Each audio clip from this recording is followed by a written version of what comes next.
औज़ुबिल्लाहिमिनश्शैतानिर्रजीम बिस्मिल्लाहिर्रहमानिर्रहीम अस्सलामु अलैकुम जी आयानु बखैर आगले निहाओ चुनिशुमे वशमले Hola, apoyo, privet, kaifa hal, hale shumar chatore, ahlan wa sahlan, marhaba, buna mucho gracias, wabi abhalli kare aya. Hoş geldin anayo sayo khuya murachi batochi aljod kalimera khairutan. And a very warm welcome to everybody who's tuned into PTV Sports and watching Game On है. खवातीन और हज़रात मुझे कहते हैं शहजाद हसन खान और मेरी खुशनसीबी है कि मेरे साथ PTV Sports स्टूडियोज में ये सारे फराइज अंजाम देने के लिए एज ए को होस्ट मेरे साथ मौजूद है मिस हिजाब जाहिद. हेलो हिजाब, अस्सलाम वालेकुम, कैसी हैं आप? बिल्कुल ठीक ठाक. वालेकुम सलाम और welcome to all of our viewers to another episode of game on है. और डिस्कशन जो है वो आज सराउंडिंग होगी पाकिस्तान टेस्ट के हवाले से. अपने व्यूअर्स को बताते चलेंगे Pakistan has lost the second test in the West Indies series against all expectations. Expect किया जा रहा था कि Pakistan would repeat the heroics of the first test, लेकिन ऐसा नहीं हुआ. जो जाल हमने बिछाया था वेस्ट इंडीज के लिए, कुछ हद तक पाकिस्तान उस जाल में खुद ट्रैप होता हुआ नजर आया. और इसी हवाले से हम बात करेंगे. सबसे पहले अपने मौजूद मेहमानों को जो है वो तारुफ करा दें. The very dashing, very handsome Bajid भाई, अस्सलाम वालेकुम. Welcome back from Multan. How are you? Allah का शुक्र. All good. मैं अब जेलस हूं आपसे बाजिद, पता है 5 दिन का काम 2 दिन में आपका खत्म हो जाता है यार. आई थिंक ऐसी नौकरी सारे पाकिस्तानी ढूंढ रहे. बिल्कुल कर भी रहे, यही नौकरी तो कर रहे हैं. Thank you so much Bajid भाई, joining us. Wonderful to have you. ये बाजिद भाई के साथ ही हमारे साथ मौजूद है जो क्रिकेट एनालिस्ट है, एक्सपर्ट है, मोहम्मद अवैस. अवैस भाई अस्सलाम वालेकुम, कैसे हैं आप? वालेकुम सलाम, आप सुनाए ठीक है? अल्लाह का शुक्र, बिल्कुल ठीक ठाक है जी. आज जितने भी लोग जो अभी हमें देख रहे हैं, जब हम उनको जरूर बताना चाहेंगे कि जाहिर सी बात हम जरूर डाइसेक्ट करेंगे पाकिस्तान की स्ट्रेंथ क्या है. क्या हम बाहर जाते हैं, साउथ अफ्रीका जाते हैं, हम ऑस्ट्रेलिया जाते हैं तो हम वहाँ पे भी मैच नहीं जीत पाते क्योंकि जी वहाँ बड़ी पेसी विकेट्स होती हैं.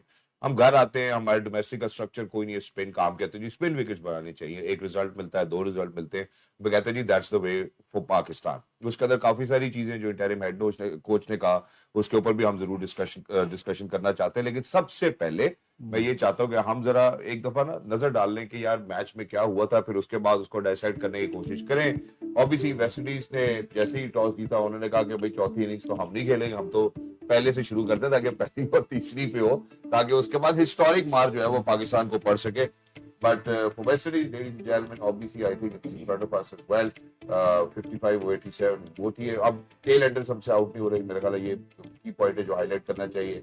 नुमान ने पंजा नहीं 6 लगाया जी और उसके बाद हैट्रिक की. नुमान ने I think is one of the greats that Pakistan has produced for, अगर उनको वो कंड्यूसिव विकेट्स मिले. Then coming down to Pakistan, Rizwan के 39 नजर आते हैं 75 गेंदों पे. वॉरिकर दूसरी तरफ साजिद की नकल करते हुए नजर आए, 4 विकेट लेकर 43 रन इन्होंने दिए. Then coming back Brathwaite, skipper's inning 52-74, Sajid 4 wickets लेते हैं. फिर बाबर हमें 31 के साथ नजर आते हैं, which is not really very fruitful. And West Indies winning by 120 runs. मैं अब जरा बाजी भाई की तरफ सबसे पहले जानना चाहता हूँ. बाजी भाई, where do you think that, खैर मुझे ये कहना भी नहीं चाहिए कि हम कहाँ लैग करते हैं. तो ऐसा लगता है कि शायद बॉलिंग में, बैटिंग में, कप्तानी में, हर चीज में लैग करें. सर देखिए, जो सबसे स्टार्क चीज है वो 38 for 7 है पहली इनिंग में.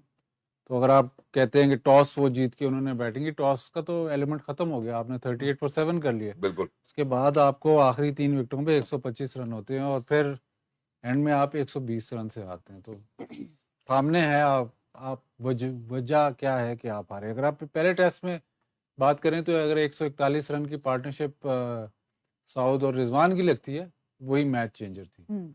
प्रॉब्लम ये नहीं है. प्रॉब्लम ये है कि आप वेस्ट इंडीज की टीम बहुत यंग टीम है. अगर आप नाम वाइज या स्किल वाइज अगर आप देखें तो पाकिस्तान की टीम सुपीरियर होनी चाहिए.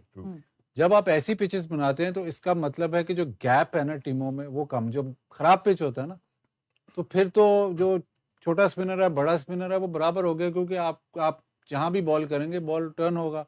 अगर सीमिंग ट्रैक है और जहाँ पे एक्सेसिव सीम मूवमेंट है तो मीडियम पेसर है, फास्ट बॉलर है, मतलब बराबर हो गए. तो वो टीमों का गैप थोड़ा हो जाता है. जिस तरह के जैसे ये भी बात करते हैं ना कि हम लंबा फॉर्मेट हो और 2020 हो तो छोटे फॉर्मेट में टीमों का गैप कम हो जाता है. इसी तरह अगर पिच आप ऐसा प्रिपेयर करेंगे जहाँ पे एक्सेसिव कोई भी चीज़ एक्सेसिव होगी तो टीमों का गैप बराबर हो जाता है. इंग्लैंड के खिलाफ आपने बनाई टीम ऐसी तो लोगों ने तारीफ की, क्योंकि स्किल वाइज और टीम वाइज इंग्लैंड सुपीरियर थी. बिल्कुल. तो आपने वो चांस लिया कि नहीं यार हम इनको टर्निंग ट्रैक्स पे खेलते हैं यहाँ पे गैप कम हो जाएगा, और वो हुआ और आप टेस्ट सीरीज जीते। वेस्ट इंडीज के खिलाफ इतनी एक्सेसिव टर्निंग ट्रैक बनाने का कोई वजह तुक नहीं नहीं थी। समझ आई। समझ चले एक दफा हो गया ठीक है, नहीं हम ऐसे ही खेलेंगे, मतलब इसके पीछे फिर थॉट प्रोसेस कोई नहीं है। मतलब आपने एक डिसाइड कर लिया कि इस पे खेलेंगे, तो चाहे वो वेस्ट इंडीज आए, चाहे श्रीलंका आए, चाहे ऑस्ट्रेलिया आए, आपने सबको एक ही पेंट ब्रश से एक ही तरह पेंट किया। बिल्कुल। उस वजह से वो बैकफायर कर गया, वो बैकफायर कर गया, और अब आप उस मरहले पे खड़े हैं कि यार अब तो हमने टर्निंग ट्रैक्स भी बनाए थे, फिर भी हम हार गए हैं। वो तो कह रहे हैं कि नहीं जी ये जो स्ट्रैटेजी है ये चलेगी। इसमें 2-3 एलिमेंट्स है, एक एलिमेंट नहीं है। अब ये स्ट्रैटेजी अगर आप चलाएंगे तो जो बैटर्स हैं वो क्या कहेंगे? बिल्कुल। अब जो हुरैरा है उसकी क्या गलती थी कि कभी उसने हम तो वेस्ट इंडीज को कह रहे हैं ना कि वेस्ट इंडीज के लिए हम भी बात कर लेते हैं। एलियन कंडीशन थी, लेकिन हुरैरा के लिए भी एलियन कंडीशन थी ना। वो जहां खेलता है फर्स्ट क्लास क्रिकेट, मैंने अपने 15 साल या 16 साल जितना भी मैंने फर्स्ट क्लास क्रिकेट खेली, मैंने कभी ऐसी पिच नहीं देखी, ना मैंने फर्स्ट क्लास में देखी, ना पाकिस्तान में जब टेस्ट मैचेस होते थे ऐसी देखी। आपने मैनिपुलेट की पिच, बिल्कुल। वो ग्रीन हाउस इफेक्ट किया, एक तरफ 2 टोन पिच, एक तरफ रोल हुआ है, एक तरफ नहीं हुआ, ये तो बिल्कुल मैनिपुलेशन है। बिल्कुल। ऐसी पिच बनाते हैं, आप कभी प्रैक्टिस में बना लेते हैं कि यार चलो इधर से टर्न होगा, लेकिन मैच में मैंने आज तक नहीं देखी। अब हुरैरा के लिए ये बिल्कुल एलियन कंडीशंस है, उससे रन्स नहीं हुए, आप लोग कह रहे हैं यार ये तो हमें तो नजर ही नहीं आया। सिर्फ हुरैरा नहीं, मेरे ख्याल है सऊद और रिजवान के अलावा सबके लिए एलियन थी। नहीं ठीक है, लेकिन हुरैरा का डेब्यू था ना। बिल्कुल। अब उस पे ये बातें नहीं, यार ये तो लगता ही नहीं है कि ये टेस्ट मैच कैलिबर है।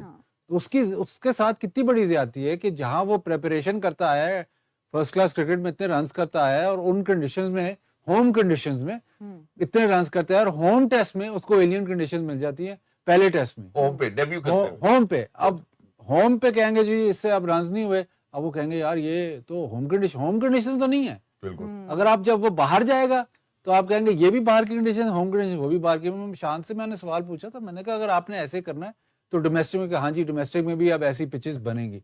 अब ये बात चलेगी आगे अगले सीजन पे। बिल्कुल। अब डोमेस्टिक में ये ऐसी पिचेस बनेंगी to prepare for your home season, क्योंकि आपने होम सीजन में पिचेस उस किस्म की बनानी है जो कि आपके नेचुरल पिचेस के अलावा है। ये तो आप पीछे चले गए काफी। ऐसे 2000 में होता था कि जब आप साइड मैचेस खेलते थे या आप फर्स्ट क्लास खेलते थे तो घास वाली पिचेस होती थी जहाँ पे बॉल सीम करता था और ग्रेस का बॉल होता था। जैसे ही फास्ट बॉलर्स पे टेस्ट मैच में आते थे तो उनको बैटिंग पिचेस मिलती थी, वहां पे बॉल फिर चलता नहीं था। फिर उस तरह वो कहते नहीं यार इसकी तो पेस ही नहीं है। वो खेलते थे, हमारे साथ खेलते थे, तो कहते यार इसका बॉल रुकता ही नहीं है। जब वो टेस्ट मैच खेलते थे तो पेस ही नहीं। अब आपने दूसरी तरफ ले गए हैं, आपने ऐसी पिचेस बना दी हैं कि साजिद खान अब या नुमान जब फर्स्ट क्लास क्रिकेट खेलेगा तो इस किस्म की उसको हेल्प नहीं मिलेगी और वो आउट नहीं करेगा। जब टेस्ट मैच खेलेगा तो अनप्लेएबल हो जाएगा। फेमिलियरिटी नहीं है बिल्कुल भी दोनों चीजों में। हाँ एग्जैक्टली। मैं जरा चाहता हूँ, जरा वैस भाई की भी इस पर राय लेना चाहता हूँ। आपके टेक होम पॉइंट्स क्या है इस पूरे सिनेरियो के हवाले से? टेक होम पॉइंट से पहले मुझे याद है जब लास्ट टाइम भी ये बात हुई थी कि डोमेस्टिक में, फिर वही कहूंगा कि विकेट्स कुछ हो रहे हैं, इंटरनेशनल में कुछ हो रहा है। हुरैरा की जब बात की, मैं वाजिद भाई से बात एग्री करता हूँ, 11.5 की उसकी एवरेज थी। लेकिन एक प्लेयर को जब आप डोमेस्टिक स्ट्रक्चर उसका उठा के पूरा कैलिबर देख लें, उसने शायद ट्रिपल सेंचुरी भी स्कोर की हुई, अगर मैं गलत नहीं हूँ, 250 भी 200 भी उसने किया हुआ है। बिल्कुल किया हुआ। वो विकेट से बिल्कुल टोटली डिफरेंट है। यहाँ पर आप टर्निंग ट्रैक बनाते हो जहां पर आपके सीनियर प्लेयर्स जो हैं वो भी स्ट्रगल करते हुए नजर आ रहे हैं। तो मुझे बताएं कि आप जस्टिफाई कैसे उसकी परफॉर्मेंस को करेंगे? फिर लोग बैठ के कहते हैं जी ये कहां से ले आए हैं, जी हम लोग परफॉर्म कर रहे हैं, पाकिस्तान टेस्ट मैच जीता और फिर तनकीद कर रहे हैं।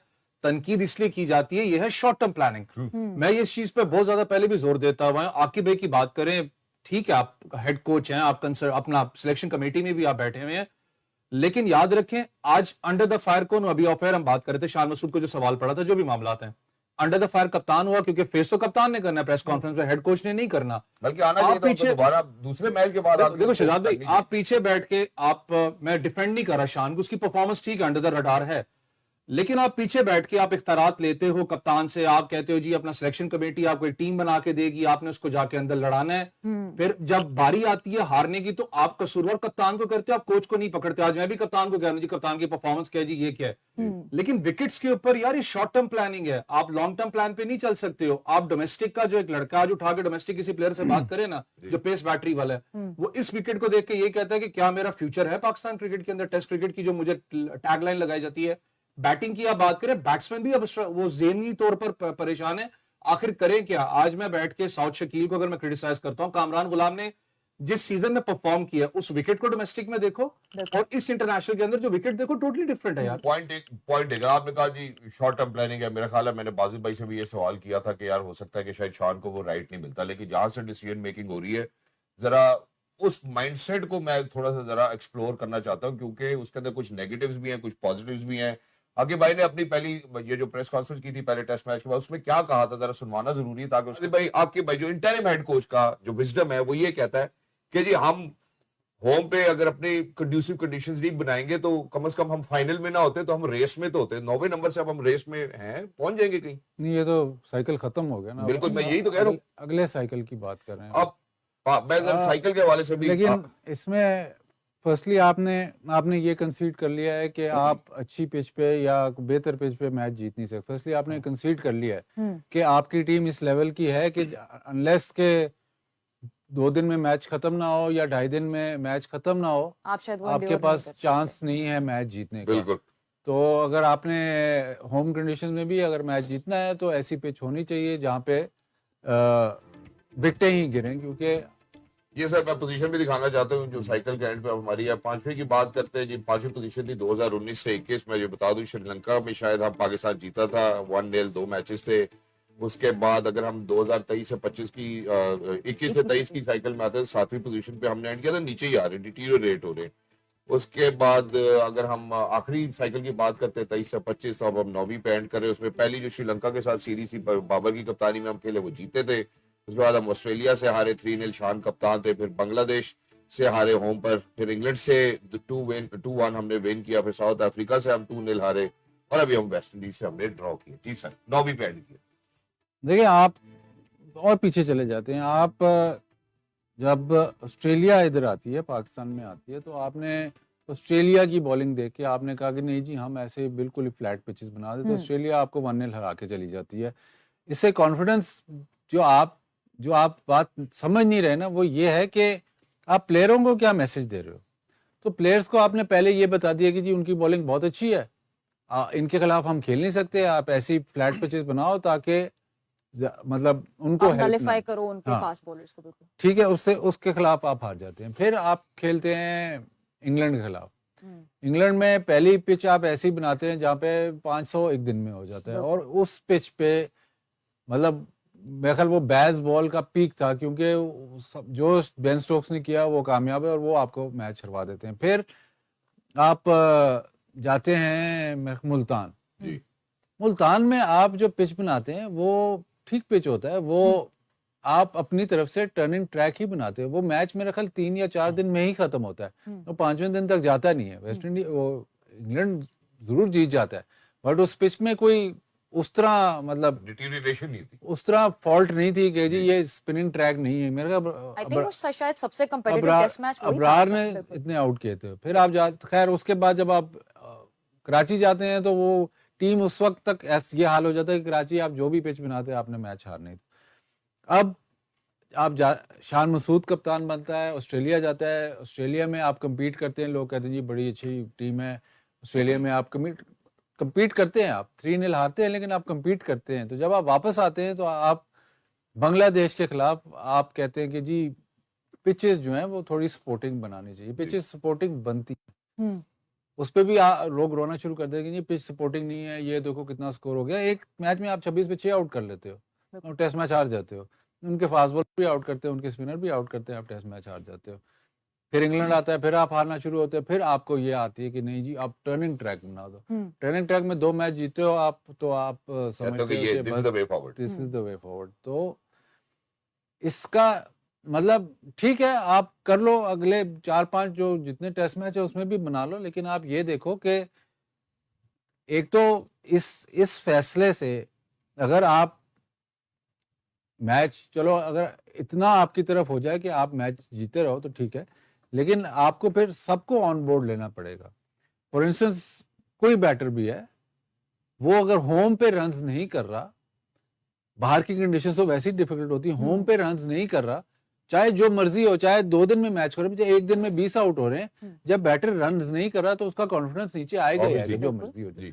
तो आपने फिर सबको ऑन बोर्ड लेना। जो पाकिस्तान असेंबली सारे क्रिकेटर्स को ऑन बोर्ड, सारे स्क्वाड को ऑन बोर्ड लेना कि जी हम ऐसी पिचेस बनाएंगे आपका 20-30 जो है वो 100 के बराबर है। ये कहने की बातें, 20-30 ही होता है, जब वो स्कोर कार्ड में आता है तो 20 ही होता है, 120 नहीं होता। तो आप कहते हैं कि चलो जी अब सबको ऑन बोर्ड लें। बिल्कुल। अब जब ऐसी सिचुएशन में जब वो सारा सेक्रीफाइस हो रहा है, बैटर सेक्रीफाइस कर रहे हैं, फास्ट बॉलर सेक्रीफाइस कर रहे हैं, जिनको एक एक ओवर मिल रहा है, वो आवाज लग रही है उसको कि खुरम की बोतल लावा को पकौड़े को समोसा, वो बाउंड्री पे खड़ा, वो बाउंड्री पे खड़ा है, बिल्कुल वो सेक्रीफाइस कर रहे हैं। सिर्फ जो स्पिनर्स हैं उनके लिए है, बाकी सब सेक्रीफाइस कर रहे हैं। उसमें जब आप टेस्ट मैच हारते हो, अब इस सिचुएशन में जब आप टेस्ट मैच हार गए हो, अब क्या है? अभी तो कोई नहीं बोलेगा, बिल्कुल। लेकिन अगर आप इंडिविजुअली वो 6-7 बैटर से पूछोगे या वो फास्ट बॉलर पे जाके पूछोगे इवेंचुअली वही दे विल कहेगी। से तो अंदर से तो कोई ऐसी आवाज, सेटिस्फैक्टरी कोई आवाज नहीं आएगी। जी। बिल्कुल दूसरा, अभी आपने इसकी बात की, आपने पिछले एक दफा सवाल किया था कि शान मसूद की पिक मतलब टीम पिक करने में कोई ऑटोनॉमी है उनके पास टीम पिक है करने कि में। नहीं, टीम पिक करें ना करें, ये जो स्ट्रेटजी बनी ये शान मसूद ये नहीं बनी। यस करे नो करे, स्ट्रेटजी बननी ही बननी है। उसका जो जवाब है वो उसने जो प्रेस कॉन्फ्रेंस में एक जवाब दिया है, उससे में जवाब दिया है, वो मेरा ख्याल क्वेश्चन ठीक नहीं था, लेकिन जो क्वेश्चन बिल्कुल फेयर था बॉस, फेयर था या ना और था बड़े तरीके से पूछा गया कि बोर्ड फैसला करेगी आप लेकिन करेंगे। उसने ये कहा है कि हम पाकिस्तानी हैं, पीसीबी जो हमें इंस्ट्रक्शन देगा हम उसको फॉलो Follow करेंगे। तो करेंगे। बेसिकली आप सारी दुनिया को बता रहे हो कि जो हमें इंस्ट्रक्शन मिलेगी उसके मुताबिक हम खेलेंगे। तो बिल्कुल। आप एज कैप्टन आपने मतलब ना कहते हुए भी ये बता दिया है, मैं जरा दिखाना चाहता हूँ अगर कि आपकी मैं- इजाजत हो तो। ना कहते भी ये बता दिया है कि मेरे हाथ में कुछ नहीं। तो बेसिकली आपने यू 28 पे 8 अभी बाद काबू कर लिया। जैसे ही आप काबू करते हैं आपके हाथ से फिर गेम स्लिप करना शुरू हो जाती है। मैं मिसाल देता हूँ, ऑस्ट्रेलिया के खिलाफ, मैं वैसे आपकी तरफ भी आता हूँ, सुहेल तनवीर मेरे ख्याल खड़े थे, 2 रन बनाने थे, ऑस्ट्रेलियन बॉलर्स बॉलिंग करा रहे, उन्होंने मैक्सवेल ने, उसके बाद आप सोचे वो 2 रन नहीं बनाने दिए, उन्होंने दूसरी गेंद के बाद मेरे ख्याल सुहेल तनवीर को आउट किया, उसके बाद इरफान को आउट किया, और उसके बाद वो मैच ही ले गए हमारे हाथ से। हमारे पास ये वाली कप्तानी हमें अनफॉर्चुनेटली शान मसूद के अंदर नहीं नजर आती है। आप आपसे बात करते हैं। देखिए शहजाद भी, अगर आप ऑस्ट्रेलियंस को कंपेयर करते हैं साइकोलॉजिकली, आपको पता है उनको एडवांटेज हमेशा रहा साइकोलॉजिकली, अंडर 19 से बड़ा स्ट्रॉन्ग यार, हम क्या psychology- दिमागी तौर पे बीमार हैं? नहीं, देखें बीमार की बात नहीं है, मैं जो आपने सवाल किया मैं जी। उसकी कदर करता हूं जो आप कह रहे हैं, लेकिन मेरा सिर्फ इख्तलाफ एक चीज से है, वो ये है कि शायद टाइमिंग गलत थी। मेरी जरा बात पहले सुन लीजिएगा। जी। ऐसा कप्तान, मैं इनकी अपना बात नहीं, इनकी मैं कह रहा, जो परफॉर्मेंस ऑब्वियसली आपके सामने है, मेरे भी अंदर है तनकीद, भाई कप्तानी साहब ने परफॉर्म क्या करके दिया है, लेकिन यार जिस वक्त आप परफॉर्म नहीं करते ऐसा कप्तान, जिस वक्त आपकी चीजें आपके सारी अगेंस्ट जा रही है, 9 मैचेस ऑन द ट्रॉट आप हारे हुए हो, बहुत सी चीजें इस वक्त मैंने कहा ना दिमाग में आपके चल रही होती हैं, शायद वो टाइम बड़ा गलत था जो सवाल किया गया उस वक्त। मैं कह रहा हूं कि आप रोक के अपने इमोशंस को, जो भी एक बात शायद एक इंसान जो उनसे वो करता है, मसला आपका यह है कि कप्तानी की चले आप बात करें शान मसूद का, आप उस पॉइंट पे आते हैं। मैं खुद भी इस चीज पे हैरान होता हूं, चाहे वो शान मसूद हो चाहे बाबर आजम जब कप्तान थे, जिस वक्त आपका एक आपके कॉम्बिनेशंस नहीं चल रहे होते, आपको समझ नहीं आ रही होती फील्ड के अंदर कि यार मैंने कॉम्बिनेशन क्या ट्राई करना है, फील्ड प्लेसमेंट्स मैंने क्या करनी है, आपके पास इस वक्त व्हाइट बॉल क्रिकेट का कप्तान मौजूद है रिजवान, आपके पास एक्स कप्तान भी मौजूद है, आपके पास दूसरे लड़के भी डोमेस्टिक में जो करते रहते हैं। कंसल्टेशन करना कोई बुरी चीज तो नहीं है। आपने वो रिजवान का शायद क्लिप देखा हो जिसमें वो विकेट अपना जो माइक है उससे आवाज आ रही है, बकायदा वो कह रहे हैं कि स्टॉम माइक से कि यार इसको ऐसे कर लो, उसको ऐसे कर लो। आप बिल्कुल हक्के बक्के रहते हो, मैंने देखा कि आप लॉस्ट हो जाते हो, आपको समझ में नहीं आती। रिजवान ही स्पिनर है। मुझे समझ में नहीं आती कि आप बिल्कुल जो है ना शॉक के अंदर चले जाते हो, आपको उस वक्त शायद समझ में, दिमाग आपका काम करना इसलिए भी बंद करता है जब आपकी इंडिविजुअल परफॉर्मेंस ना हो। मैंने कहा ना, जिस वक्त आप मैच खेलने जाते हो उस वक्त जब टीम मीटिंग होती है, हर ग्रुप को बुलाया जाता है, फास्ट बॉलर्स हैं, बैट्समैन है, Batters हैं, कप्तान हर चीज में बैठा होता है। उस वक्त जब कप्तान की परफॉर्मेंस ना हो, लिटरली ज्यादा बात नहीं करता, क्योंकि उसको कहीं ना कहीं पता होता है कि यार मेरी खुद की परफॉर्मेंस नहीं है, उसका कॉन्फिडेंस शैटर हुआ होता है। आपने उसको किस तरीके से साइकोलॉजिकली आपने उसको लेके स्ट्रॉन्ग करना है। जो आप ऑस्ट्रेलिया की बात करें, देखें ऑस्ट्रेलिया के सेटअप को आपने बहुत कोशिश की है मैच करने का, आप नहीं कर सकते। कॉपी तो नहीं आप होगा। अंडर 19 की बात करें, अंडर 17 की बात करें, साइकोलॉजिकली जिस तरीके से वो ब्रॉटअप करते हैं प्लेयर्स को, उनका टोटली डिफरेंट अपना हमारी तरह का माहौल नहीं है। हमारे चाहे वो फिटनेस की आप बात कर लें, उनके फाइनेंसेस की बात करें, हमारे साथ बहुत स्ट्रॉन्ग उनका फाइनेंसेस वाला माहौल है। उस चीज को मैं कभी कंपेयर नहीं करूंगा, लेकिन सवाल फिर मैं कह रहा हूं कि शायद गलत टाइम पे पूछा गया था। थोड़ा सा हमें भी इस चीज का एहतियात करना चाहिए। देखिए, जिस तरह से सवाल पूछा गया था, मैं अगर हम स्पोर्ट्स ब्रॉडकास्ट जर्नलिस्ट भी बात करें, बिल्कुल कोई गलत सवाल नहीं था। खुद भी एक बंदे को अंदर इतनी ताकत या सलाहियत जरूर होती है कि वो रिफ्लेक्ट कर सके कि हाँ जी मेरी परफॉर्मेंस ठीक नहीं है, बट ये बोर्ड का है। मेरे ख्याल है बाजिद भाई ने उसको बड़े अच्छे से गेज किया कि यार आप समझिए कि आपका टेस्ट का कप्तान आपके सामने बैठा है, वो कह रहा है कि जी जो बोर्ड फैसला करेगा वो हम ये जो प्रॉब्लम एरिया है ये टेल तो- एंडर्स को आउट करने का, व्हाट्स द नहीं, ये तो सॉल्यूशन? बिल्कुल सामने कप्तानी का फ्लॉ है, किसका फ्लॉ? सबसे बड़ा फ्लॉ ही कप्तानी का है। सबसे पहले आप कप्तानी को देखते हैं, ये 26 पे 6 आउट, उसके बाद लिटन दास साहब को मार मार दौरा कर देता है, फिर बिल्कुल। इस पे 38 पे 7 आउट, बिल्कुल जी और वो कर जाते हैं 125 रन ऐड कर लेते हैं। फिर वो साउथ अफ्रीका में कुछ 98 फॉर 8 या 99 99 फॉर 8 बिल्कुल। और वो वो भी निकाल जाते हैं वो भी मैच निकाल में जाते हैं। तो इसमें फिर इशू क्या है? आप कह देते हैं हाँ जी टेल आउट नहीं होती, टेल क्यों नहीं आउट होती? आप सलमान अली आगा को लेफ्ट हैंडर रबाडा के सामने बॉलिंग नहीं कराते। इस मैच में भी आप सलमान अली आगा को बॉलिंग ही नहीं कराते, जब आप 6 महीने पहले कह रहे थे कि आपका नंबर, ये तो पहली नहीं, रोज सेकंड इनिंग में जब आया है तो उस बेचारे से हिला नहीं जा रहा था। उसने सिंगल तभी करना था जब बॉल बाउंड्री पे जाए। रोज बैटिंग कर रहा है, 6 बंदे बाउंड्री पे, तो आप अलाउ कर रहे हो उसको, हालांकि उसने रोकना ही था, लेकिन आप उसको अलाउ कर रहे हो कि ले कर ले सिंगल। तो आप किसी स्टेज पे भी आउट ऑफ द बॉक्स, क्या आपने किसी स्टेज पे भी कुछ चेंज करके नहीं देखा? बस यही है कि आप अगर साजिद और नुमान को बॉल दे दिया, बस वो अगर पूरी टीम आउट कर जाए तो ठीक है, जैसे इंग्लैंड में किया था सारा स्पेल उन्होंने ही कर दिया, और कर दिया तो खत्म। अगर कहीं मैच फंसा है या कोई पार्टनरशिप लगी है तो you are out of ideas. आपने उसी रूटीन में, पॉइंट पीछे है, कवर पीछे है, मिड विकेट पीछे, सब पीछे है, उसी रूटीन में आप। शान मसूद की कप्तानी का सबसे बड़ा फ्लॉ ये है कि आप अगर ग्राउंड में आओ और आपको स्कोर का ना पता हो तो आप जज नहीं कर सकते कि इस वक्त स्कोर क्या है, क्योंकि 180 पे 8 आउट पे भी वही स्कोर होगा और 25 पे कोई आउट भी नहीं, वही फील्ड होगी, और 25 पे कोई आउट नहीं है, वही फील्ड,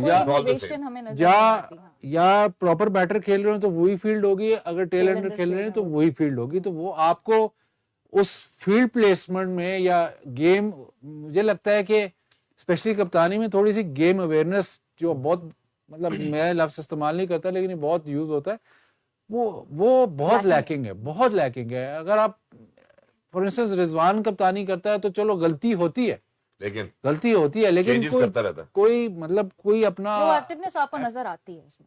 एंडी फ्लावर से एक दफा मेरी बात हुई थी, एंडी फ्लावर ने भी इसी तरह मुझे पॉइंट किया था कि हम बहुत स्टैट्स पे, हम ये आपने देखा होगा कि मुल्तान सुल्तान बाहर बैठ के वो नंबर्स भी लगाते हैं जी, कि जी 8B 5C, इस वक्त इस बॉलर का लगा, मैचअप्स के नंबर लगा। तो एंडी फ्लावर से मेरी एक दफा कॉन्वर्सेशन हो रही थी, मैंने कहा यार तुम मैचअप्स लगाते हो कि तुम्हें कप्तान कैसा चाहिए? कहता मुझे कप्तान वो चाहिए जो खुद सोचे। मैं कहा फिर? कहता जो कप्तान मुझे देखता रहेगा और जो बाहर देखता रहेगा कि ये मैचअप है, ये है, उसका ये मतलब है कि वो गेम में के अंदर अभी अवेयरनेस नहीं है उसकी, उसको फीलिंग ही नहीं है कि इस वक्त में किस बॉल, मतलब ठीक है नंबर्स आपको ये कहते हैं, फलाना ये कहते हैं, लेकिन एक गट फीलिंग भी होती है, एक इंस्टिंक्ट भी होती है कि यार इस वक्त ये बॉलर लगेगा या इस वक्त मैं ये करूंगा तो शायद, मतलब हो सकता है कि मैच हम निकाल जाएं। तो वो इंस्टिंक्ट अगर नहीं होती कप्तान में, जो, तो फिर कप्तानी बहुत मुश्किल है। अगर आप बाहर से ही देखते रहोगे, सारा कुछ बाहर से ही फीड होगा, गेम में तो हुई नहीं, तो गेम में हो ही नहीं। अब आपने अगर पिच आपको स्पिनर्स वाली मिल गई है, मतलब वो टर्निंग ट्रैक है, तो आपने साजिद और नुमान को ही कराते रहना है, तो फिर आप गेम नहीं। अगर आपने नया बॉल भी, अब देखें नया बॉल साजिद को ही कराना है, अबरार को नहीं कराना। अबरार सबसे अच्छा नया बॉल करता है, उसको नहीं कराना, साजिद को ही कराना है। और 2 राइट हैंडर्स हैं तो नुमान को नया बॉल नहीं कराना। तो मतलब ठीक है, मैं ये नहीं कह रहा कि उसका फैसला गलत है ये, लेकिन आपको किसी भी स्टेज पे कोई उसका अपना जो फैसला होता है, जो वो ओन करे कि हाँ जी नहीं इसने ये फैसला किया, वो आपको नजर नहीं आया। तो इसके मुताबिक अगर आप सिर्फ नंबर्स पे ही जाए ना, अगर आप ये सैंपल साइज छोटा नहीं है, ये 26 for 6, 38 for 7, 99 for 8, ये सैंपल साइज छोटा नहीं है।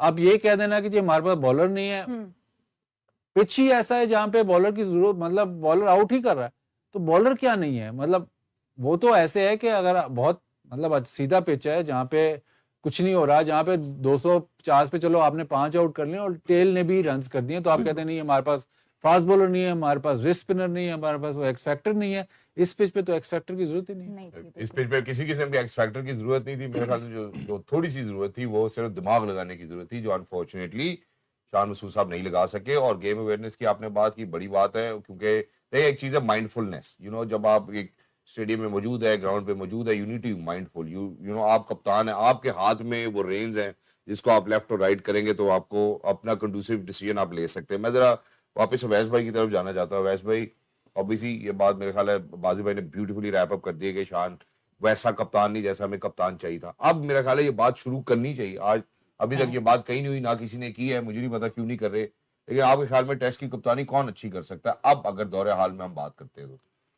क्योंकि अब ये बात है यहाँ पे अनफॉर्चुनेटली डाई डाउन हो जाएगी, क्योंकि इसके बहुत अरसे बाद अब हम टेस्ट क्रिकेट की तरफ वापस जाएंगे तो ये बात कोई करेगा नहीं। 8 महीने का लेकिन गैप है इफ आपका। You are too kind of से कि यार मेरे ख्याल में टेस्ट की कप्तानी ये खिलाड़ी अच्छा कर सकता है, कौन है? देखिए हमारा ये मैं भी आने लगा था कि आप टेस्ट क्रिकेट की हम अभी बात कर रहे हैं ना, एक हफ्ते के बाद मुझे बताएं टेस्ट क्रिकेट की किसने बात करनी है? आगे आपका ट्राई नेशन सीरीज है, चैंपियंस ट्रॉफी का पीएसएल भूल जाएंगे है, एशिया कप है, आपने उसकी बात करनी है। आपने टेस्ट कप्तानी की तब जाके बात करनी है जब आपके वो जो 8.5 या 9 महीने के बाद बांग्लादेश के खिलाफ है, तो आप 2 या 1.5 महीने के पहले बात करोगे यार कप्तान आपका कौन होना चाहिए। नाम रिजवान का फिर आता है, क्योंकि मुझे नहीं लगता कि हम इतने ब्रेव इनफ हैं कि किसी और को उठा के कप्तान बनाए। और जब भी कैरेक्टर अगर आप देखें तो रिजवान आपको थोड़ा सा बैक ऑफ द विकेट की बात करें, थोड़ा सा इंडल्ज भी रखता है, बार बार बात भी करता है, कंफ्यूज भी करता है बैट्समैन को, एक नजर आपको आता है। नहीं, और जो बाजिद भाई ने भी बात की, somebody जो कि बहुत ज्यादा I can Proactive testify to आप कह दैट सकते हो फैक्ट ना। कि वो अपनी गट और इंस्टिंक्ट को he keeps that above Utilize everything. करता है। मैंने खुद एक चीज पे हैरान होता हूं ना, देखें ऐसा कप्तान ठीक है, आपने एक दिमाग बना लिया हुआ है कि आपके 2 स्पिनर्स हैं वो डोमिनेट कर रहे हैं, लेकिन यार उनसे बरक्स होके भी आपको सोचना पड़ता है कहीं ना कहीं। You have other बात resources बिल्कुल as ठीक है, well, जब हाँ। मोदी बैटिंग कर रहा है, आपको रबाडा की बात याद हो जब साउथ अफ्रीका बैटिंग कर रहा था, मैं खुद हैरान था कि आप राइट आर्म ऑफ स्पिनर क्यों नहीं लगा रहे उसके खिलाफ। आपका क्या थिंक टैंक आपके बंद हो पास, जाता, हाँ। आपके पास मौजूद है। सलमान अली आगा से पहले आपको याद हो तो यही हमने इब्रार के साथ भी कुछ मैचेस में किया था, तो लोग स्टार्ट हो गए थे एक बात करना कि चेक करा लो पाकिस्तानी भी है, क्योंकि उसको बेंच भी आप बिठाते हो, आप खिलाते नहीं हो। और फिर आप उसको उस सिचुएशन में लेके आते हो जहां पर लोग फिर क्रिटिसाइज करते हैं कि यार ये क्यों पाकिस्तान टेस्ट साइड में है, परफॉर्म नहीं कर रहा। जब आप उसको बेंच पे इतना बिठाओगे, आप टाइम से उसको यूटिलाइज नहीं करोगे। दूसरा, इस मैच के अंदर भी जिस वक्त आपने इतने ज्यादा खिलाड़ियों को जैसे प्रेशराइज सिचुएशन बनाई है, मुझे समझ में नहीं आती फील्ड खोल के उनको प्लेसमेंट्स करके उनको रिलैक्स पोजीशन में क्यों लेके जाते हो। एग्रेसिव अप्रोच आपकी खत्म हो चुकी है। यहाँ पे आखिर आपके दिमाग में चल क्या रहा है? या वो फिर आप ठीक है, 2 दिनों में थक जाते हो। शायद, क्योंकि ये बात मैं अनफॉर्चुनेट कहूंगा कि जो हमारी जो सूरत हाल 2 टेस्ट मैचेस के अंदर रही है, अगर आपने यही सूरत हाल रखी तो पाकिस्तान क्रिकेट को टेस्ट मैचेस काट के सिर्फ 3 दिन के करने चाहिए। 5वां को 4 चौथे दिन वाला कोई हमारे हालात नहीं है खेलने वाले। बैटिंग की बात कर ले, बॉलिंग की दिहाड़ी बात मरवाएगा। कर ले, तो ये आप आइडिया मरवाएगा ये फौरन शुरू हो गया। तुमने भी पहले बात की थी, इसने वही कर दी। लेकिन इसमें बात ये है कि आप डेटा एनालिसिस ये वो बहुत कुछ करते हो, जो बिल्कुल जो कहते हैं जो सामने बात होती है ना, या वही। जो सबसे सिंपलेस्ट आंसर होता है वही बेस्ट आंसर होता है। अब इस मैच में अगर आप देखें तो हमने स्पीड निकाली थी, तो जो नुमान अली और वॉरिकन की पहली इनिंग में ऑलमोस्ट सिमिलर स्पीड्स थी, ठीक है। और उसी पे वॉरिकन थोड़ा सा 2-3 किलोमीटर स्लो था नुमान अली से, लेकिन वो दोनों पहली इनिंग में सबसे ज्यादा सक्सेसफुल बॉलर थे। बिल्कुल। दूसरी इनिंग में जब हम आए तो हमारे नुमान ने फिर थोड़ी बेहतर के लिए इब्रार और साजिद ने बहुत तेज बॉलिंग की उधर। अब ये जो एनालिसिस है ना, ये डेटा जो असल डेटा है वो तो देखते नहीं है। यूटिलाइज करने वाला। तो जब वो उन्होंने तेज बॉलिंग की है तो वो थोड़ा बल्ले पे आया, और उनसे, और फिर जब सवाल हुआ बाद में, ये इनकी दोस्त है, वो ये भी कहते हैं बड़ा अच्छा लड़का है, पता नहीं, मैं डाउट करता, सना मीर, उन्होंने कहा कि उन्होंने भी ये कहा कि ये इस पिच पे बहुत तेज, सना मीर मतलब अब प्रोडिजी है, प्रोडिजी। तो वो कह रही है कि इस पिच पे बहुत तेज बॉलिंग हो रही है। जब सवाल होता है उनके बॉलिंग कोच से, स्पिन बॉलिंग कोच से, वो कहते हैं कि शायद पहली इनिंग में क्योंकि वो पार्टनरशिप लग गई थी, एंड में ज्यादा रन हुए, तो इसलिए बॉलर थोड़ा टाइट तेज बॉलिंग कर रहे थे। जी, तेज बॉलिंग उस पिच पे जो प्रूव हो रहा है कि जितना आप थोड़ा स्लो करोगे, वेरिएशन से करोगे, तो वो कामयाब रहेगा। तो वो डेटा एनालिसिस या वो इन मैच जब हो रहा है तो वो किसने बताना है? ये तो बता दिया कि जी हम टर्निंग ट्रैक में हम टीमें उड़ा देंगे, वो करना कैसे है? और मतलब डे टू डे या उस दौरान आपने अपने बॉलर्स को या इवन ये बैकरूम स्टाफ या इवन कप्तान भी बता सकता है कि नहीं यार थोड़ा स्लो कर लो, को मतलब छोड़ के कर लो बॉलिंग, क्योंकि आपने इस पिच पे 250 रन करवा देना बहुत ज्यादा है। आप बैटर्स को नहीं इस पे ब्लेम कर सकते। आप विकेटें उन्होंने ली हैं, लेकिन दूसरी इनिंग में जो हमारे स्पिनर्स ने बॉलिंग की है बहुत ही खराब की है। पर मैं ये कह रहा हूं कि आप एनालाइज करते हो, आप डेटा देखते हो, आप सारा कुछ देखते हो, जो असल बात होती है, जो सबसे वाज़ेह चीज है, वो आपने देखी नहीं है। आप कहाँ जा रहे हो वो आप देख नहीं रहे। वो जो बिल्कुल सिंपल बात है, और वो एक्सेप्ट भी करेंगे नहीं यार, वो कह भी रहे हैं कि तेज बॉलिंग के तो रोको, बिल्कुल उनको कहो कि नहीं यार इस पिच पे तेज बॉलिंग नहीं करनी, या वो कप्तान कहे या जो आपका कोचिंग स्टाफ है वो कहे। अगर ब्रॉडकास्टर वो टीवी पे चला सकता है या उनको फील हो रहा है, तो वो जो इतना बड़ा बैकरूम स्टाफ है उसको फील नहीं हो रहा। मतलब ठीक है लेजेंड है वो, उनको नजर आ रहा है, बट आप भी तो मतलब गेम में खड़े हो, आप टॉप, मतलब आप सपोजिटली गेम डल रही है आप मतलब जो पाकिस्तान टीम का हेड कोच है या जो कोचिंग स्टाफ है वो नंबर 1 है। अगर आपको वो गेम के दौरान नहीं कुछ नजर आ रहा, तो फिर तो आप एनसीए में एनालिसिस ही करो, वो भी करेंगे। अब देखना यही है कि आपने भी ये पहले कहा इंटरम हेड कोच अब नहीं होना चाहिए। अगर आपने ये स्ट्रेटजी बना ली है, can you see it through, फिर आप हेड कोच रहो और सी इट थ्रू। अब ये नहीं है कि सिलेक्टर से आप हेड कोच फिर आप कहीं और लग जाओ। अब जब आपने ये आपने कहा कि जी नहीं यही तरीका, अगर पहले ऐसे कर लेते तो हम वर्ल्ड चैंपियनशिप के फाइनल में पहुंच जाते, तो अब आपके हाथ में है, अब आप करके दिखाओ, अगले वर्ल्ड टेस्ट चैंपियनशिप में हमें फाइनल में पहुंचाओ। पॉइंट है जी, मैं एक वफे की जानिब बढ़ना चाहता हूँ, लेकिन जब हम वफे के बाद वापस आएंगे तो मैं ये ऑब्वियसली थोड़ा कॉन्ट्रेरी है, लेकिन जैसे अगर लाहौर कलंदर्स के पर्सपेक्टिव में बात करें, मुल्तान सुल्तान आप भी लेकर आते हैं, 6 साल लगे उनको आते। फरहाना साहब इधर ही स्टूडियो में बैठ के कहते हैं कि हम एक प्रोसेस के थ्रू जीते हैं और इंशाल्लाह आगे आने वाले वक्त में हम जीतते रहेंगे। एक राशिद खान मिस हुआ है उनसे, उसके बाद लाहौर कलंदर्स को ऐसी नोज डाइव लगी है कि दोबारा मेरा नहीं ख्याल कि कोई बात भी करेगा, और अब उनको स्पिनर्स की ही तलाश थी, जो अभी हमने ड्राफ्ट में भी देखा। अब अनफॉर्चुनेट है पाकिस्तान के लिए, हम ऑस्ट्रेलिया जाए, साउथ अफ्रीका जाए, हम कहीं पे भी चले जाए, नाम से पेस पे कर सकता है टेस्ट की अच्छी। नहीं इस वक्त तो आपके पास रिजवान ही रह गया ना, बाकी बाबर को तो आप दोबारा तो नहीं लगाएंगे। लेकिन शान मसूद के साथ परसिस्ट करना हो भी सकता है, परसिस्ट करें, लेकिन इतने टेस्ट मैचेस में अभी तक कोई उसने इम्प्रूवमेंट नहीं दिखाई। हम कहते हैं कि जितनी कप्तानी करो उतना बंदा बेहतर होता है, बट अभी तक आपको कोई एक ऐसा लम्हा नहीं नजर आया कि जी नहीं यार शान मसूद ठीक है, गुड कैप्टन है और श्रूड कैप्टन है, वो आपको नजर नहीं आया। रिजवान का ये है कि वाइट बॉल में आपने देखा है कि कप्तानी अच्छी करता है, और जिस तरह भी है वो अपना डिसीजन जरूर लेता है। डीआरएस आपने देखा था, एक दफा तो रिकॉर्ड हो गया था कि सारे डीआरएस उसके ठीक हो गए थे, लेकिन वही आपके पास ऑप्शन है। स्ट्रेंथ की आपने बात की, तो स्ट्रेंथ तो हम खो चुके हैं, आप काफी देर से अपनी स्ट्रेंथ खो चुके हैं। आपकी हमेशा से आप स्ट्रेंथ हम नहीं बताएंगे, स्ट्रेंथ जो बाहर से टीम आएगी ना वो बताएगा कि आपकी स्ट्रेंथ क्या है। आपकी हमेशा से स्ट्रेंथ फास्ट बॉलिंग थी और रिस्ट स्पिन थी।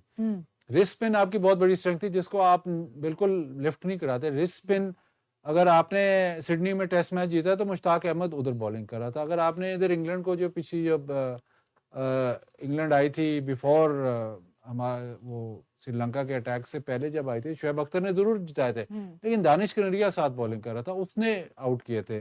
अगर आप और पीछे चले जाएं तो अब्दुल कादिर आपके लिए आउट करके देते थे। तो वो रिस्ट स्पिन जो है जो आपकी खत्म हो गया है। अगेन बात फिर वहीं पे जो भी बात करेंगे ना, तो जो भी बात करेंगे वो फॉल बैक आपके फर्स्ट क्लास सिस्टम पे ही होती है, क्योंकि वहीं से प्लेयर, हमारी बहुत बड़ी भूल है कि प्लेयर जो है वो पाकिस्तान टीम में हवा में से आ जाता है, ये इंपोर्ट होके आ जाता है। इंपोर्ट होके नहीं आता है, इंपोर्ट होके सिर्फ फ्रेंचाइज क्रिकेट में आता है। 4 प्लेयर अगर फ्रेंचाइज क्रिकेट में ओवरसीज खेल सकते, पाकिस्तान क्रिकेट में नहीं खेल सकते।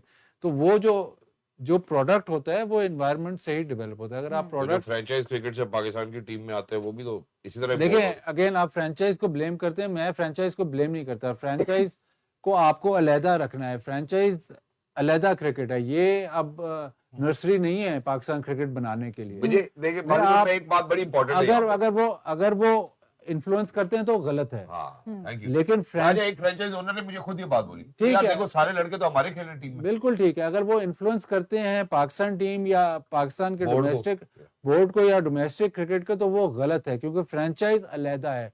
फ्रेंचाइज क्रिकेट आपको ओनरशिप दी गई है, अगर कोई ओनर है वो चाहे जो मर्जी प्लेयर खिलाए, उसको हम ये नहीं कह सकते कि यार ये लड़का अप एंड कमिंग है, ग्रूम करो इसको। ठीक है। उनका काम नहीं है। इवन जो लाहौर कलंदर्स में इनसे भी बहस होती है, लाहौर कलंदर्स जो काम करते हैं बहुत अच्छा है, करते हैं, बट उनका ये काम नहीं है। उनका काम है फ्रेंचाइज चलाना, उनका काम है PSL खेलना। अगर वो उसका डायरेक्ट कोरिलेशन नहीं होना डेवलपमेंट चाहिए। हाँ। करना चाहते हैं या वो उनकी अपनी मर्जी है, लेकिन ये काम उनका नहीं है। ये उनकी मर्जी है कि वो जितना मर्जी एक्सपेंड कर, लेकिन ये काम उनका नहीं है। तो फ्रेंचाइज जो है वो अलहदा है। हम कहते हैं जी फ्रेंचाइज ने खराब किया। फ्रेंचाइज ने खराब क्यों किया? अगर आप उसको अलाउ करोगे खराब करने के, तब करेगा। डोमेस्टिक क्रिकेट से आप क्रिकेटर प्रोड्यूस करते हो। PSL has no direct relationship, With any- मतलब वो नहीं प्लेयर, जैसे IPL की टीमों को डिक्टेट तो नहीं किया जाता कि यार ये प्लेयर खिलाओ, या वो IPL की टीमें ये तो नहीं कह सकती नहीं कि यार ये हमारा प्लेयर है। कभी आपने सुना है कि ये कभी नहीं हमारा सुना, कभी नहीं तो वो दैट इज सेपरेट। हम्म। तो ये हमारी बहुत, ये भी एक बड़ी गलत बात है कि हम उसको कहने नहीं फ्रेंचाइज नहीं क्रिकेट। फ्रेंचाइज ने क्रिकेट तो आपने अलाउ किया तो खराब किया ना। और फिर हम रीजंस भी ढूंढ लेते हैं, आज ये हमारे पास पहले ये बड़ा अरसा खेलता रहा, फिर अब हम UAE से इसका कॉन्ट्रैक्ट खत्म करके वापस ले आए। बाजी भाई ने बात की ना फ्रेंचाइज की, मसला ये है कि हमारे थोड़ा सा लोग शायद इसको समझना भूल चुके हैं। जब फ्रेंचाइज क्रिकेट की बात करते हो, वो है कि आपका एक जो टैलेंट है, जो भी उसने पिक किया हुआ है, उसको वो सुपर लीग के थ्रू आप देख रहे हो, उसको T20 का मामला है। जब डोमेस्टिक क्रिकेट की बात करते हो, वो आपकी प्रोडक्शन फैक्ट्री है, जहां से लड़का जाके पाकिस्तान को रिप्रेजेंट करता है। मुझे पता है शायद आप उस चीज को बीच में, मैं भी सोचता हूँ T20 जब थोड़ा सा अरसे पहले आप चले, हमने बहुत कैप्स फेंकी हैं कि लोगों ने टिकटॉक पे 2-3 वीडियो बनाई, आगे फ्रेंचाइज लीग भी अपनी खेल के वहां पर परफॉर्म नहीं किया, तो फिर हमने बहस बाद में स्टार्ट की। लेकिन आपको अपनी डोमेस्टिक क्रिकेट को तरजीह देनी पड़ेगी। अभी जाके आपके पाकिस्तान शाहीन्स के वापस टूर स्टार्ट हैं, थोड़ा सा पहले चले जाओ, आपके तो खत्म हो चुके होते भी थे। नहीं थे, बिल्कुल। अंडर 19 के आपके साल में एक टूर होता है। आज हम मेंस क्रिकेट की बात करते हैं, चले अगर मैं वुमेन्स क्रिकेट पे आऊं, आप मुझे बताएं साल में कितने आपके टूर होते हैं वुमेन्स क्रिकेट के? आप अंडर 19 की लड़कियां अभी वर्ल्ड कप अपना खेल के फारिग हुई हैं, लोग लड़कियों को तनकीद कर रहे हैं, आप वो नहीं देख रहे हो कि 20 दिन के कैंप में वो लड़की क्या सीखेगी। उनके पीछे एक कोई साल कोई का ऐसी जो इंडिया का सीरीज, कैंप हाँ, है, जो कोई चीज टॉप नहीं पे है। खेल रही है, एक साल से उनका कैंप लगा हुआ है। उनकी जो मैनेजमेंट की बात करूं, वो 1.5 साल से उस टीम के साथ मौजूद है यार सेटअप के जेसन अंदर। होल्डर को इमरान साहब ने बॉलिंग करानी थी, तो 8 महीने पहले से प्लानिंग चल रही थी कि भाई कैसे बॉलिंग करनी है। मेरा ख्याल है I think that's the kind of work जब जो करने की जरूरत है, we need to put the hard work in as well. लेकिन किसी का हार्ड वर्क हम उसे अवे भी नहीं कर सकते। I think I would want to pay rich tribute to you know how Noman is variation इसकी रहेगी amongst the best, amongst the greatest। जहाँ बाजी भाई ने अभी जिक्र किया कि अगेन जो स्पिनर की जो है वो पहली दफा इसी तरह हॉल ऑफ फेम में नाम आ रहा है। मेरे लिए तो ये hall of fame he Wasim अकरम नजर आते हैं, 2 दफा फिर अब्दुल रजाक नजर आते हैं, मोहम्मद शमी नजर आते हैं, नसीम जान आते हैं, वो शायद अमेरिका गए हैं, वो आएंगे वापस बताएंगे अमंग्स द ग्रेटेस्ट टू। नहीं अब मैं अच्छा इसमें ना एक और भी बात करना चाहता हूँ। ये जितने भी सुनने वाले हैं उनके लिए भी इंटरेस्टिंग है कि शुएब भाई ने यहाँ बैठ के, शुएब अख्तर साहब ने यहाँ बैठ के आपकी भाई की बड़ी साइड ली, I am all for it and what not. ये वो तो मैं चाहता था कि वो आज के प्रोग्राम में हमारे पास होते, तो मैं उनसे पूछता कि अब आपकी क्या राय है, बट अनफॉर्चुनेटली वो नहीं, आने वाले दिनों में इंशाल्लाह होंगे तो हम जरूर पूछेंगे। नहीं, एक में टेस्ट मैच आ रहा तो खत्म हो यार गया, ऐसे थोड़ी होता। यार और इसके आप टेस्ट मैच खेलते कितने हैं?